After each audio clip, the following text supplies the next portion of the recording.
오늘 저와 여러분이 나눌 말씀의 제목은 하나님이 공급하시는 힘으로, 하나님이 공급하시는 힘으로라는 제목으로 말씀 나누도록 하겠습니다. 사실 다른 말씀을 준비하다가 이게 어제 새벽 본문이거든요. 새벽 본문을 선포하면서 우리가 이 부분을 그냥 넘어갈 수가 없고 한 번 더 다뤄야겠다라고 생각을 해서 설교로 좀 재구성을 했습니다. 저는 주변에 살아가다 보면은 이제 열정적인 사람들 있잖아요. 이 사람은 진짜 열정이 막 뿜뿜이네라고 느껴지는 사람들이 간혹 있습니다. 그런데 이제 TV를 통해서 연예인들 중에 가장 열정적인 사람, 그럼 제가 누가 떠오르냐면 노홍철이라는 개그맨이 떠올라요. 이 사람은 진짜 그냥 보고 있으면 막 에너지가 막 뿜뿜뿜뿜 느껴집니다. 저는 그 무한도전이라는 그 코미디 프로를 많이 보지는 않았는데 노홍철이라는 사람을 모를 수가 없어요. 그 사람을 보는 순간 저 눈에서 광기가 나잖아요. 무언가에 꽂혀서 막 그 열심으로 막 달려갈 때 보면 저 사람이 보통 사람이 아니구나. 저는 노홍철 씨를 생각을 하면 제가 봤던 프로그램이 하나 있어요. 그 사람이 프로그램 설정상 다이어트를 하고 있었던 것 같아요. 제가 그 프로그램을 안 봐서. 근데 초콜릿을 굉장히 좋아하는 사람이라고 알고 있어요. 근데 초콜릿이 갑자기 눈앞에서 이렇게 막 이렇게 넘치는 화면이 나오고 노홍철 씨를 화면을 잡아주는데 그 눈에서 정말로 저 사람이 진짜 리얼이구나. 저 초콜릿에 대한 그 열망과 갈망, 그 광기를 그대로 화면에 담겨지는 걸 보면서 이 사람 정말 열정적인 사람이고 뭐에 꼽혀 있는 사람이고 요즘 젊은 사람 표현으로는 뭔가 미쳤다, 이런 표현이 전달되는 부분이 있었던 것 같습니다. 그렇게 뭐에 꼽힌 거에 대한 열정을 말한다면 아마 노홍철 씨를 말할 수 있고요. 진짜 실력에 대해서 제가 이 사람 진짜 열정적인데? 라고 인정하는 연예인이 하나 있는데 누구냐면 유승준 씨예요. 유승준 씨. 지금은 좀 안 좋은 일로 연결이 되어가지고 좀 그렇지만 제가 고등학교 3학년 때 유승준 씨가 나왔거든요. 유승준이라는 가수가 나왔는데 기본적으로 이 친구가 춤을 잘 추고 노래를 잘 불러, 이건 둘째 문제고 무대에서 이 사람이 허투루 내려온 걸 한 번도 본 적이 없어요. 그 무대에서 자기가 갖고 있는 모든 거를 다 쏟아붓고 내려오는 것이 그 앞에 TV를 보고 있는 사람들에게도 영향을 줬던 것 같아요. 만약에 지금의 유승준 씨가 갖고 있는 문제나 여러 가지 일들이 더 크게 부각되는 건 아마 사람들이 그 열정을 보고 매료되어 있었겠지 않았나? 그 사람이 행했던 거, 무대에서 보여줬던 그 열정, 열기, 에너지 막 이런 것들이 사람들에게 전달되는 것. 저는 유승준 씨가 한 번도 그 무대에 있어서 가볍게 내려온 적이 없었다고 생각합니다. 거기다 모든 걸 다 쏟아부었던 것들이 좀 보여지지 않았나. 이런 열정, 그러면 우리가 머릿속으로 떠오르는 것처럼 뭐 하나에 집중되거나 아니면 무슨 내 가지고 있는 에너지를 다 쏟아붓거나 이런 것들을 떠올릴 때가 굉장히 많아요. 그런 인물을 성경 중에 한 명 찾으라 그러면 한 명 우리가 떠오르는 사람이 있을 겁니다. 누구냐면 사도 바울이에요. 사도 바울. 사도 바울은 정말 열정적인 사람입니다. 근데 사도 바울의 열정은 무언가에 꼽힌 것도 있고요, 퍼붓는 것도 있고, 한 가지 더 애드가 되는 건 뭐냐면 끝까지 가요. 이게 놀라운 겁니다. 인생을 살다 보면 무언가에 내가 어느 시기에 집중될 때가 있어요. 젊어서 그럴 때도 있고, 나이가 먹어서 뭔가에 집착할 때가 있고, 그거에 열정을 쏟아부을 때가 있습니다. 또 살다 보면 무엇 하나에 내 모든 것을 토해낼 때가 있어요. 내가 내 몸을 막 뼈를 녹아내서 막 이것을 이루리라, 막 이런 것도 있어요. 그런데 인생을 더 살다 보니까 중요한 건 무엇이냐면 끝까지 그 일을 할 수 있냐라는 거예요. 롱런으로 달릴 수 있냐라는 거예요. 근데 성경에 보면 바울이 그런 사람입니다. 예수 그리스도에 꼽혀가지고요, 그것을 열정적으로 행하되 언제까지 하냐? 죽는 그날까지예요. 그러니까 우리가 무슨 생각을 하냐면 어떻게 이룰 수가 있지? 사도 바울은 어떻게 이럴 수가 있지라는 마음이 우리에게 들 때가 있어요. 사도 바울은 실제로 조금 열정적인 사람인 것 같습니다.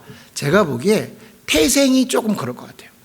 이 사람은 예수를 알기 전에도 예수 믿는 사람들을 때려 죽이려고 열정을 냈던 사람이에요. 그러니까 원래 좀 그 열정이 있었던 것 같아요. 학문에 있어서도 자기가 바리새인으로 율법에 있어서도 일단 이루려 했던 사람인 것 같아요. 내가 나의 의지를 가지고 한번 잃어버리라 했는데 아마 좀 지독하리라 만큼 열심히 했던 사람인 것 같습니다.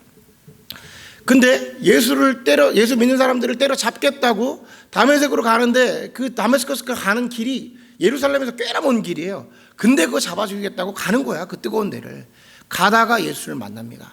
자, 방향이 틀어지죠. 그리고 예수님에게 열정을 갖기 시작을 해요.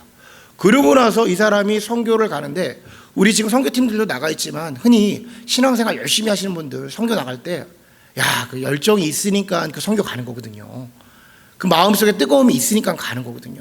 저는 지난번에 우리 원정윤 씨가 같이 성경 공부하다가 만남 가운데 목사님 저 이스라엘에 가게 됐어요. 그런데 눈에서 진짜 그 눈에서 그 반짝반짝한 게, 우리 남편분이 이스라엘 가는 거 같이 허락해줘서 이스라엘 가게 됐어요. 그런데 목회자 입장에서는 육체적으로 조금 연약하신 분이 있으니까 걱정이 됐었는데, 그 눈을 보니까 걱정이 하나도 안 되는 거야. 그 이스라엘을 가게 됐어요. 그러면서 그 안에 열정이 있더라고.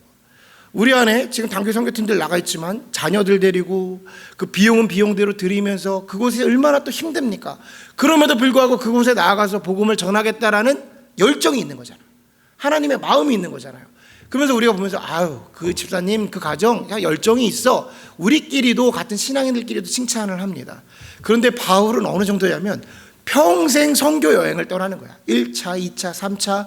그러면서 전 유럽을 복음을 선포하고 심지어 수많은 교회들을 개척을 합니다. 근데 그걸로 끝나는 게 아니라 모든 교회들이 문제가 발생하면 찾아가서 문제를 해결하고 편지를 쓰고 이렇게 되기를 원하노라 얘기하고 가가지고 또 그 사람들을 가르치고 또 에베소에 가거나 또 두란노에 가거나 그들과 함께 삶을 공유하는 거예요. 이게 보통의 일이 아니라는 거예요. 이게 왜 그러냐면, 제가 만약에 이 교회에 있다가 제가 사랑하는 우리 참정교회 사랑하는 교회인데 만약에 다른 사역을 위해서 갔어. 그럼 성도님들이 교회에 문제가 발생했다고 칩시다.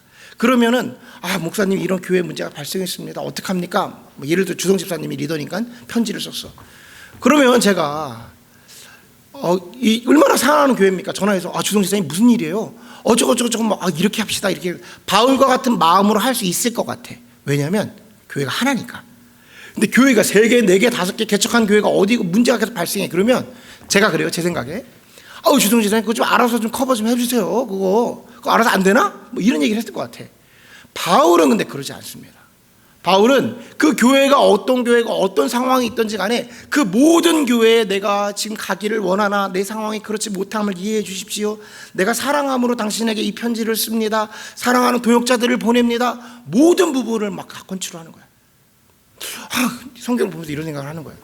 우리가 이제 성도로서 성경 보면서 바울 사도가 어떻게 저렇게 하지?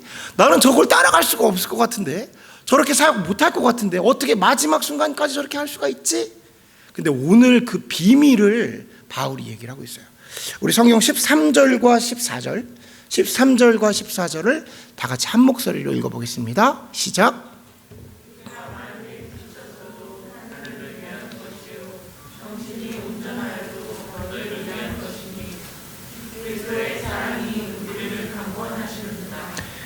우리가 생각하건대 한 사람이 모든 사람을 대신하여 죽었은즉 모든 사람이 죽은 것이 아니라. 아멘. 요즘 표현으로 진짜 뭐에 진짜 뭐에 꼽혔다, 제대로 했다, 대박, 젊은이들 이런 표현 쓰잖아요. 그거보다 더 강하게 표현할 때 뭐라고 표현하죠? 너 미쳤다. 이게 표현이 좀 이상한데 영어로 말하면 완전 그 크레이지라고, 완전히 어떤 어느덧 레벨로 넘어가면 완전 크레이지라고 그러잖아요. 감탄을 하는 거예요. 근데 바울이 뭐라고 말하면 내가 미쳤어도 내가 완전히 바뀌었다라는 거야. 내가 완전히 미쳤어. 나 찐이야. 근데 내가 미치든 안 미치든 온전하든 나의 모든 것을 가지고 내가 지금 이렇게 할 수 있는 것은 하나님의 그 사랑이 우리 나를 강건케 했다라는 거야. 강건케 했다. 어제 이 표현 썼는데 강건케 하다 이런 표현 우리 잘 안 쓰잖아요. 내가 지금 이렇게 할 수 있는 것은, 내가 지금 이렇게 꽃피울 수 있는 것은 나의 열정을 다 쏟아붓고 내 인생을, 내 뼈를 갈아 녹아서 이 일을 하고 있는 것은 내가 하는 게 아니라 나를 강하게 하시고 나를 붙들게 하시고 나를 무너지지 않게 하는 동력의 힘이 있다라는 거야. 강건케 하다의 원어가 뭐냐면 붙들다, 붙잡고 있다, 강하게 서게 하다라는 거예요. 근데 이게 수동태니까 누가 뒤에서 그렇게 만들어주는 거예요. 그러니까 내가 지금 너희들에게 이렇게 사랑을 퍼붓고 있는 것은, 내가 이 동력으로 교회를 사랑하면, 내가 주님을 향해 이게 완전히 미치건 미치지 않건 나의 모든 것을 하고 있는 것은 사실 내가 하고 있는 게 아니야. 나의 의지로 하는 것이 아니라 하나님의 사랑이 나를 그렇게 만들었다라는 거예요. 지금 바울이 이 표현을 쓰는 것은요, 바울의 상황이 그리 좋지 않습니다. 고린도 전후서를 쓸 때의 상황이 그렇게 좋지가 않아요. 그래서 눈물의 편지를 너에게 쓰노라라고 말하는 건 지금 고린도 교회 가운데 거짓 사도들이 들어왔어요. 거짓 사도들이 와가지고 바울을 막 이제 이게 정확하게 말하면 바울을 타겟으로 두고 누구를 흔드냐면 성도들을 흔드는 거야. 성도들을 향해서 막 바울은 뒤에 이게 나오는데 이제 16절 한번 볼까요? 16절 한번 다 같이 한 목소리 읽습니다. 시작.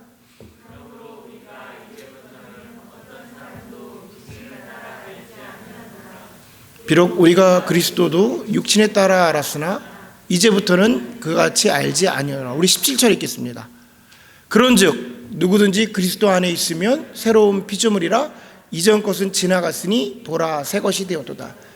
이게 바울이 우리가 너무 잘 아는 구절이잖아요. 보라 새 것이 되었도다. 우리에게 너무나도 좋은 말씀이잖아요. 바울이 이 말씀을 왜 꺼냈냐면 성도들에게 너희들에게 알아야 할 복음의 어떤 신학을 전해주고 있는 거야. 왜 그러냐면 지금 거짓 사도들이 와서 교회를 막 흔드는 거야. 그러면서 뭐라고 얘기하면 육체적으로 그 거짓 사도들은 나 육체적으로 예수 그리스도를 봤어.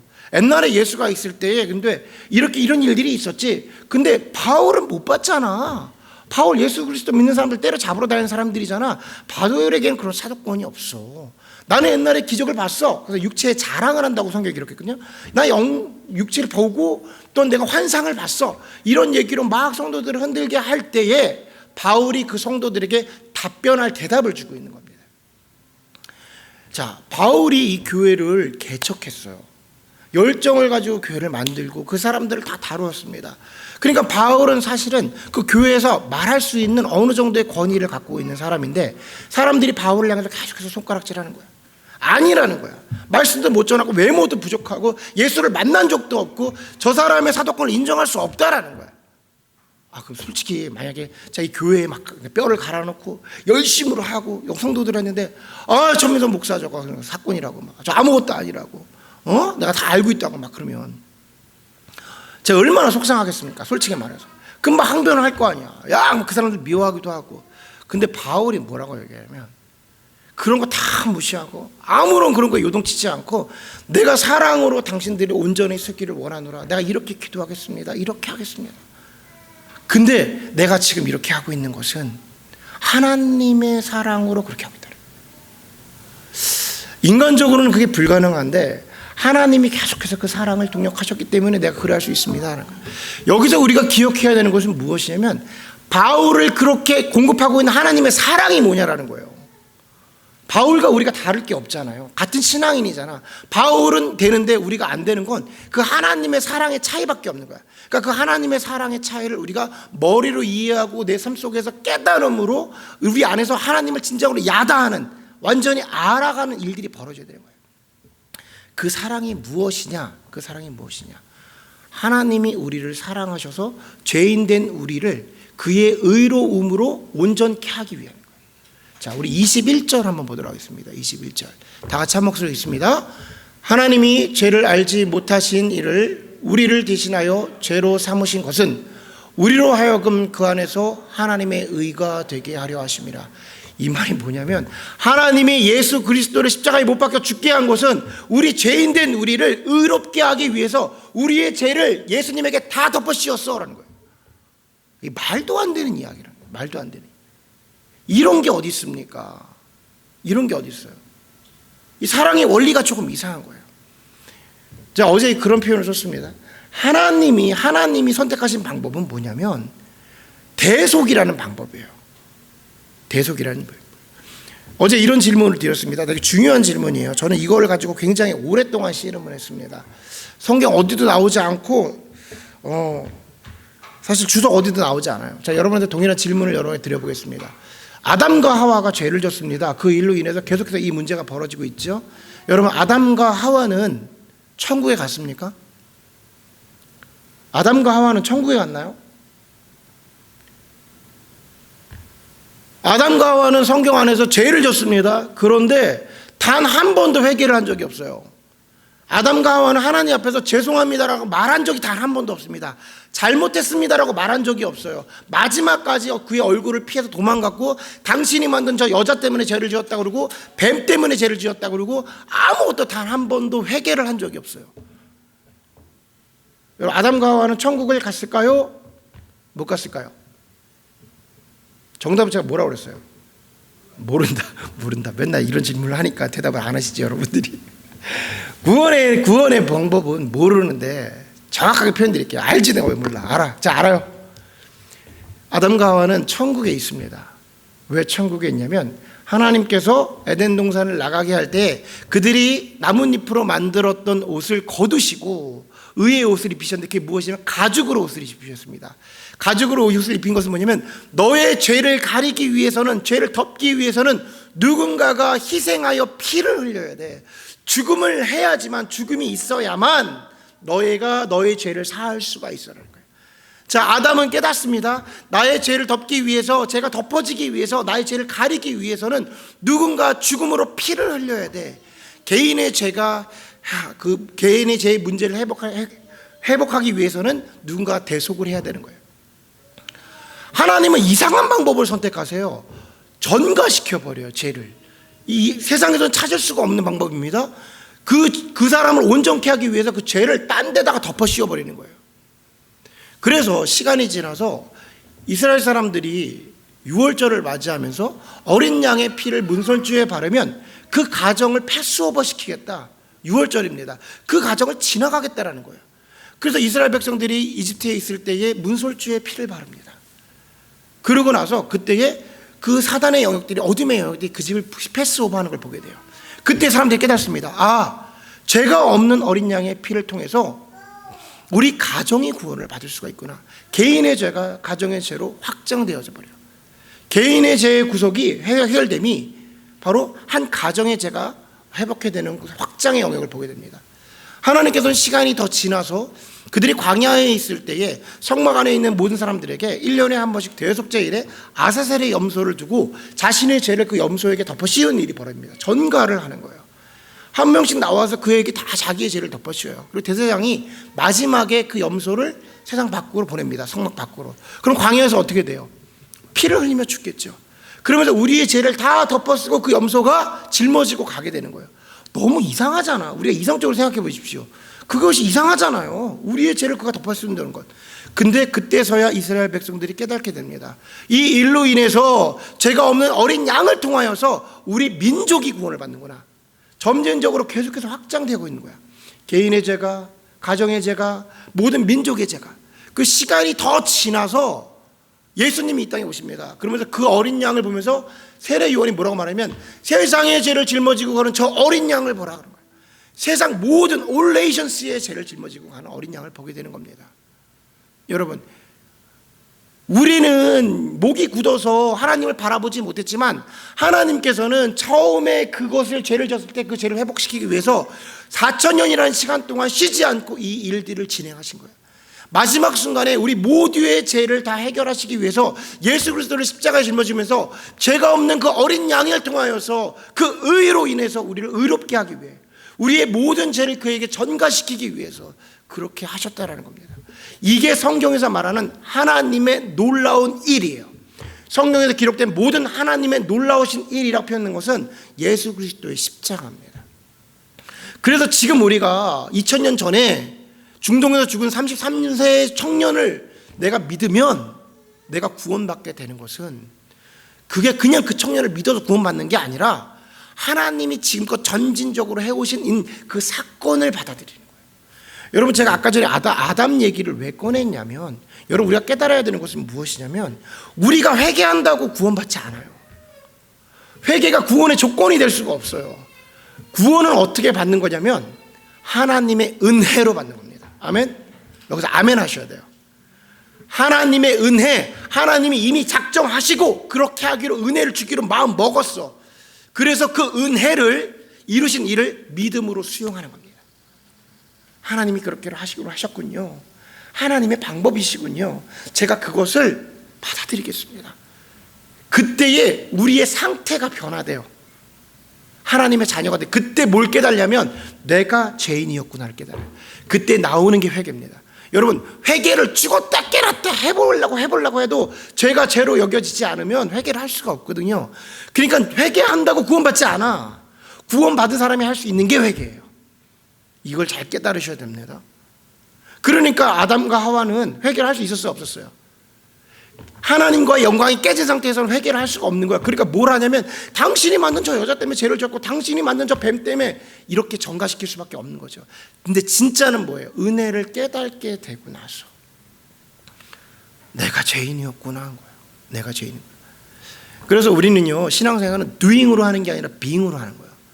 하나님의 자녀가 된 그 은혜를 어떻게 이런 은혜가 내게 있을 수가 있지를 깨달으면 내가 그에 합당한 삶을 살아가게 되는 거고, 그럼에도 불구하고 우리가 죄를 짓게 되잖아요. 육체의 연약함 때문에. 그때 깨닫는 게 뭐냐면 죄가 죄로 여겨지는 성령의 역사예요. 하나님이 얼마나 이 견고하시고 치밀하게 만드셨냐면 우리가 그 예수 그리스도를 통해서 모든 죄가 해짐을 깨닫게 되고 누리고 받아들였는데 결국에 그거 갖고 또 안 되면 무엇이냐면 육체 한계가 있더라는 거야. 그러니까 예수님이 뭐라고 말해요? 내가 지금은 떠나지만 너희에게 보혜사 성령님을 보내줄게. 그 성령님이 하시는 일은 너희를 도와줄 건데 무엇을 도와주냐면 네 삶 속에서 그 십자가가 계속해서 작용할 수 있도록 너를 도와줄 거야. 오늘도 너의 십자가가 있을 수 있도록, 오늘도 너가 예수 그리스도의 보혈 앞에 나갈 수 있도록 성령 하나님이 너의 삶 속에 예수 그리스도를 드러내줄 거야 라는 거예요. 아멘. 이게 참다운 복음입니다. 지금 바울이 말하는 게 뭐냐면 내가 강건케 된 거는 그 복음 안에 있음으로 그 복음의 그 사랑이 나를 강건케 한 거야 여러분. 여러분, 지금 제가 여러분한테 말씀드리는 거 모르시는 분 있으세요? 지금 제가 새로운 걸 여러분한테 얘기해 주고 있습니까? 대단한 청기 누설을 하고 있나요? 그렇지 않아요. 복음을 풀어드린 거예요. 차이가 뭐냐면 그 복음을 진짜 경험하냐라는 겁니다. 여기 계신 분들 신앙의 베테랑들인데 제가 이런 얘기를 하는 것은 무엇이냐면 우리 안에 저와 여러분 마찬가지입니다. 왜 바울은 작용되는데 우리에게 그 작용점이 안 나오냐라는 거야. 알고 있는데. 아는 것과 믿음은 전혀 다른 겁니다. 자, 하나님의 방법은 뭐라고 그랬어요? 죄를 전가시켜 버린다고 그랬어요. 근데 우리는 이거를 머릿속으로 이해하는데 실제로는 깨닫지 못합니다. 이게 어떤 방법이냐면 이런 겁니다. 사채업자한테 우리가 돈을 껐어요. 이 사람들 막 장기를 팔아버리겠다고 팔을 잘라버리겠다고 막 이런 사람들이야. 영화 보면 그런 사람들 있잖아요. 우리 삶 가운데는 경험할 수 없어도 영화에 그런 사람들이 있잖아요. 사채업자한테 돈을 껐습니다. 근데 내가 돈을 못 갚을 지경이야. 장기 팔게 생겼어. 근데 이 사채업자가 전화 옵니다. 뭐라고 말하면 너가 돈을 갚지 않았지만 너가 갚은 것으로 해줄게. 말이 안 되잖아. 영화에서는 있을 수 있다고 칩시다. 그럼 우리 삶으로 들어올게요. 내가 살아가고 있는데 어떤 사람이 우리 아이를 납치했어. 진우를 납치해 갔습니다. 여러분, 진수를 납치해 갔어요. 여러분, 안 되겠다. 너무 잔인해서. 나 너무 세네, 설교가. 사람이 별로 없으니까 세게 가네, 잠깐만.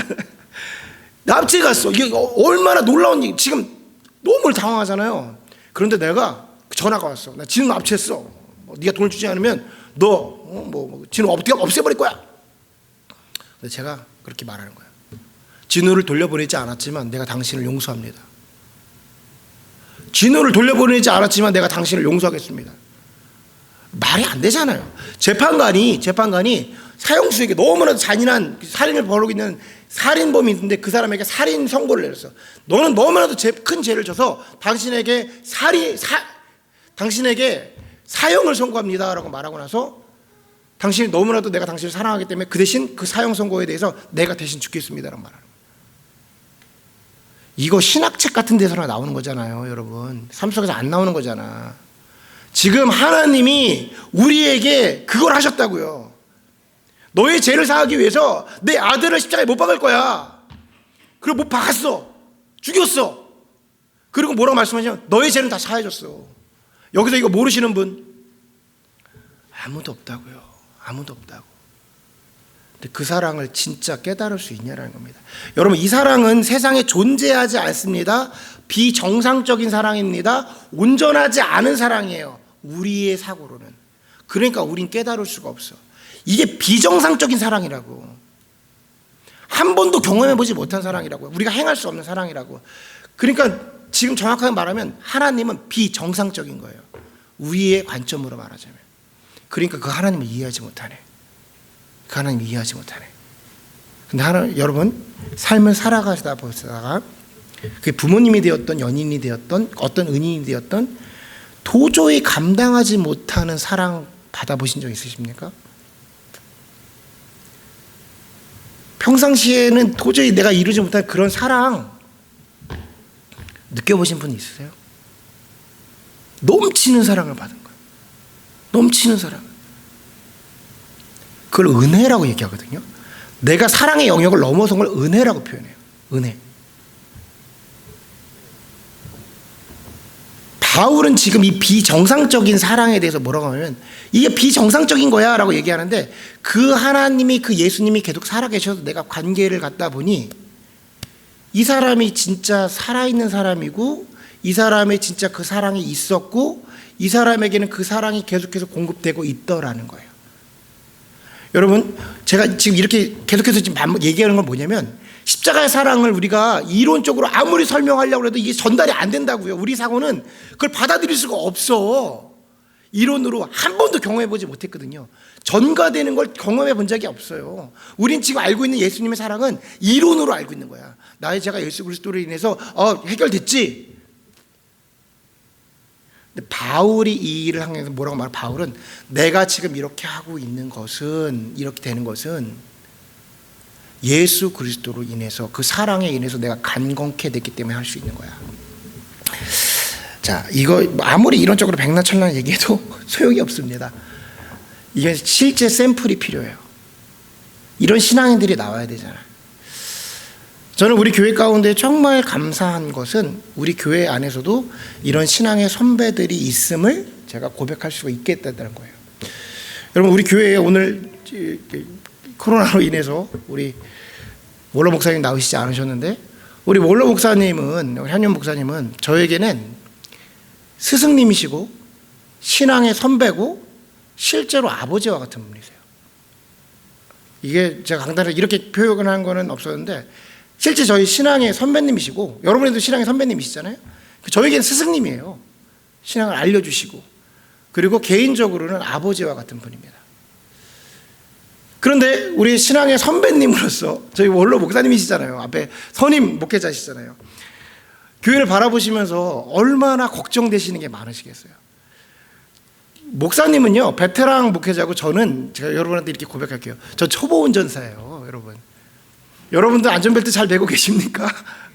저 믿고 잘 따라오시는데 제 운전이 가격해서, 여러분들 제가 운전하면 저는 일로 가는 거야 운전 이렇게 꺾거든요. 대형 버스인지 모르고 꺾는 거예요. 여러분들이 막 좌우 움직이신다고.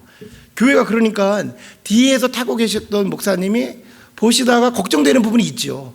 지금은 문제가 발생 안 되는데 너 저 그대로 가다가 보면 문제 발생된다. 제가 알까요, 모를까요? 모르지. 닥쳐봐야 아는 거죠. 경험이 없으니까. 목사님이 이런저런 얘기를 많이 해주세요. 목사님 신앙의 선배님이니까 하실 수 있죠. 근데 또 목사님은 저에게 아버님과 같은 분이어서 제가 또 들이박아요. 제가 잘할 수 있단 말이에요, 목사님. 이거 잘할 수 있습니다. 이거 할 수 있잖아요. 라고 하세요. 그런 일들이 있어요. 제가 개인적인 얘기인데 조금 설교에 통해서 얘기하자면, 그런 얘기를 할 때 목사님, 저도 목사님 편해서 이런 말 할 수 있는 거예요 라고 말할 수 있는 관계는 있습니다. 목사님과 저는 그런 관계는 있어요. 목사님, 저 이렇게 생각해요. 목사님, 저 그렇게 생각하지 않는 것도 있어요 라고 여러 가지 이야기를 해요. 근데 어느 때는 그런 작용으로 인해서 내가 멈춰 세울 때도 있고, 또 내가 막 반동으로 더 세게 나갈 때도 있어요. 전화에 끊고 나서 이런 생각을 할 때가 있습니다. 목사님 서운하셨겠다. 목사님 서운하시겠다. 아무리 신앙의 선배님이지만 이렇게 말씀하시면 목사님 삐지실 수도 있겠다. 그런데 제가 이거 진짜 여러분 앞에서 말하는 거예요. 제가 정말 놀라는 건 뭐냐면, 다음 날이면 전혀 아무렇지 않게 그 길을 가십니다. 진짜예요. 그럴 일들이 있어요. 몇 번. 그 사람이 살아가면서 선임 목회자랑 후임 목회자 그런 일들이 있을 수 있어요. 근데 목사님 요동치지 않아요. 제 와이프가 저한테 하는 얘기 있습니다. 한 목사님은 큰 호수에 잔잔한 물 같아. 거기서 돌을 던져도 잠깐 미동은 있을 수 있지만 그냥 잔잔해. 근데 자기한테 돌을 던지잖아? 그 폭풍이 일어나 그래. 파도가 막 치고 난리도 아니야. 근데 제가 그걸 느껴요. 제가 이걸 뭐로 보냐면, 목사님의 성품은 그런 거야가 아니라, 목사님, 제가 개인적으로 알고 목사님 혈기도 있으세요. 근데 신앙에 지나서 제가 말씀 보면서 떠는 건, 하나님이 강건케 하시는 하나님의 사랑으로 교회를 바라보셔서 그래요. 그 사랑으로 공급하시는 거예요. 베드로전서 4장 11절로 다 같이 한 목소리 읽어볼게요. 베드로전서 4장 11절입니다. 시작. 하나님의 말씀을 하는 것 같이 하고, 누가 봉사를 하면 하나님의 공급하시는 힘으로 하는 것 같이 하라. 이는 범사에 예수 그리스도로 말미암아 하나님이 영광을 받게 하려 함이니 그에게 영광과 권능이 세세 영원토록. 아멘. 너무 유명한 구절이지만 제가 항상 우리 선배 목사님을 보면서 느끼는 건 뭐냐면, 자기를 드러내기 위해서 하는 게 아니라 하나님의 공급하시는 건 힘으로 공급하시고 하나님의 공급하는 일로 봉사하고, 그 시간이 지나서 내가 드러남이 아니라 그 안에서 예수 그리스도의 영광이, 하나님의 영광이 나타나게 하기 위해서. 제가 이런 생각을 합니다. 내가 언제 좀, 나는 시간이 지나면 될까? 내가 신앙이 지나서 목사님 나이에 되면, 전애가 되면 그걸 할 수 있을까? 여러분, 교회가요, 젊은 것도 좋은데 교회 안에 이런 신앙의 선배들이 있어야 돼요. 제가 권사님들 꼭 교회 나오십시오, 힘들어도 나와주십시오, 우리 뭐 사모님도 나와주십시오라고 말하는 이유가 뭐냐면, 교회 젊은이들이 있으면 힘이 있을 것 같잖아요. 당구 처음 배울 때 이런 얘기예요. 끼리끼리 당구 치지 마라. 당구 늘지 않는다. 우리끼리 치고받고 뭐, 그게 아니라 믿음의 선배들이 있어야 돼요. 신앙의 선배님들이 있어야 됩니다. 그 선배님들이 어떻게 행하신지가 우리에게 보여줘야 돼요. 내 마음속에 숙제가 이겁니다. 내가 목사님 나이가 되면 저렇게 할 수 있을까? 하나님이 공급하시는 힘으로 하는 것처럼 할 수 있을까? 어제 지난주부터 이제 우리가 아침에 새벽 예배가 끝나고 나서 교회 사무실을 옮기고 뭐 페인트 칠하고 뭐 이렇게 봉사할 일이 있었어요. 작은 일이죠, 우리에게. 그 일을 막 하고 있었는데 우리 원로 사모님께서, 우리 하사모님께서 그 일을 하고 있다고 오셔서 아침을 섬겨주시겠다라는 거예요. 사모님 이런 얘기하는 거 싫어하시는데 그래도 해야지. 믿음의 선배님들이 계셔야 되니까. 근데 제가 그러지 마시라고, 제가 사겠다고. 왜 그러냐면은 사모님 형편 다 아시니까. 사모님이 뭐 그거 못 해줄 형편은 아니시지만 사모님 그거 그냥 우리가 하겠다고. 근데 굳고 막 아침을 섬겨주시는 거예요. 근데 그거 얼마나 감사한지 모르겠어요. 지난번에는, 사모님 이거 다 공개합니다. 이거 필요해서 하시는 거예요. 사모님 이해해 주세요. 사무실에 있는데 교회 조금 이렇게 오시더라고. 근데 이게 꽃을 이렇게 갖고 오시는 거예요. 꽃을. 성전 안에 앞에 있는 꽃이 시들었다라는 거야. 솔직히 제가 말씀드려요. 저 그 꽃이 보이지도 않았어. 시드는 꽃이 있는지도 몰랐어. 제가 너무 창피했어. 근데 사모님께서 너무나도 이쁜, 진짜 결혼식 때 나오는 핑크 장미 같은 걸 딱 앞에다가 놓으시는데, 그러고 나니까 교회가 화사해지는 거예요. 여러분, 우리 사모님께서 이제 노년에 사람들에게 그 이름 나겠다고 가시겠습니까? 아니죠. 하나님이 공급하시는 힘으로, 하나님이 하시는 일로, 그 일 통해서 하나님께 영광 받기 위해서 믿음의 선배들이 있어야 돼요. 그리고 우리는 그 모습을 보면서 깨달아 알아야 돼요. 우린 젊어서요, 그 안 보일 때가 있어요. 꽃이 있는지 없는지, 초가 있는지 없는지 안 보여요. 우린 꽃이 막 시들었는지 안 시들었는지. 근데 그 안에서 믿음의 선배님들은 보는 거야. 왜냐하면 그걸 자기가 보는 게 아니라 하나님이 보여주시고 간건케 하고 하나님의 사랑의 공급으로 그걸 사게 하는 거예요. 교회가 그냥 이 교회가 이루어집니까? 희생 없이 어찌 이루어집니까? 그렇지 않습니다, 여러분.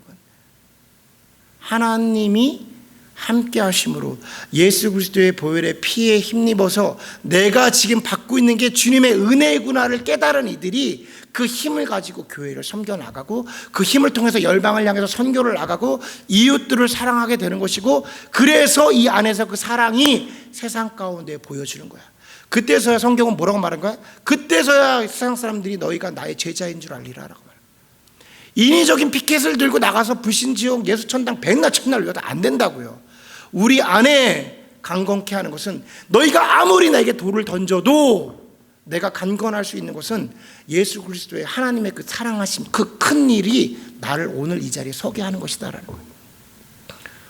오늘의 본문이 너무나도 부담스러운 것은 우리의 삶 가운데에 이것은 복음의 진수예요. 이해한다고 할 수 있는 부분이 아닙니다. 예수 그리스도의 복음의 십자가를 계속해서 묵상하셔야 돼요. 묵상하셔야 되는 거예요. 그래서 내가 지금 이 자리에 설 수 있는 것은 나의 죄가 예수 그리스도로 전가되었다라는 것을 이해하는 게 아니라 깨달아야 돼요. 깨달아야 돼요. 여러분, 그 깨달을 때에 우리에게 나오는 게 있습니다. 오, 진짜야? 진짜 그래? 이게 우리 안에 반응이 진짜 나. 여러분 뭔가 진리를 깨달아 보십시오. 아, 이거였어? 이런 게 있어? 여러분 혹시 십자가의 사건으로 인해서 이런 작용을 경험해 보신 적 있습니까? 아, 진짜 내가 이런 거였어? 예수님으로 인해서 이렇게 된 거야? 내가 지금 숨 쉬고 있는 게 이거야? 비행이 바뀌어 버리는 거예요. 상태가 바뀌는 거예요. 그러면 신앙생활 저와 여러분은 이제 계속해서 제가 말씀드리는 건 롱런하는 거예요. 우리 잠시 잠깐 주님을 향해 불태울 수 있습니다. 번아웃 걸려서 다 쓰러져 나가요. 잠시 잠깐 예수의 신앙에 성경에 무언가에 꼽힐 수도 있습니다. 아, 나 찬양이 너무 좋아. 나 그 목사님 말씀이 너무 좋아. 잠시 잠깐 꼽힐 수도 있습니다. 근데 그런 거 잠시 잠깐이에요. 끝까지 가는 거.